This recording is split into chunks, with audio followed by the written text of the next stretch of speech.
Hello guys, எப்பவும் போல் வந்து chilli chicken போடுறதுக்காக வந்துட்டு மசாலாலாம் வந்து அதில் சிக்கனில் வந்து போட்டு கலக்கி வச்சுட்டேங்க.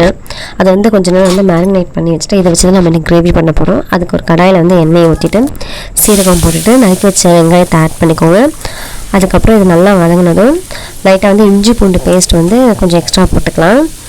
அதுவும் போட்டுட்டு அதுவும் நல்லா வதக்கிக்கோங்க. அதுக்கப்புறம் இதில் ஒரு பச்சை மிளகாய் ஒன்று ஆட் பண்ணியிருக்கேன் காரத்துக்கு.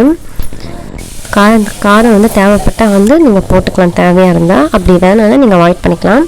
அதுக்கப்புறம் இதில் அந்த மேரினேட் பண்ண சிக்கன் வந்து இதில் வந்து போட்டுட்டு உப்பு எக்ஸ்ட்ரா கொஞ்சம் போட்டுட்டு, ஏன்னா வந்து கிரேவின்றதுனால வந்து உப்பு பத்தாது, நல்லா உப்பு எக்ஸ்ட்ரா போட்டுக்கோங்க.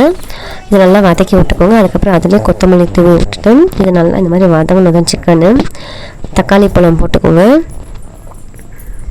போட்டுட்டு தக்காளி நல்லா வதங்கினதும் சிக்கன் வந்து பாயில் ஆகிறதுக்காக தண்ணி எவ்வளோ தேவையோ வந்து அந்த அளவுக்கு வந்து ஊற்றிக்கலாங்க. தண்ணி ஊற்றிட்டு ஒரு 15 மினிட்ஸ் போதுங்க சிக்கன் பாயில் ஆகிறதுக்கு. இது நல்லா வந்து வெந்துருங்க.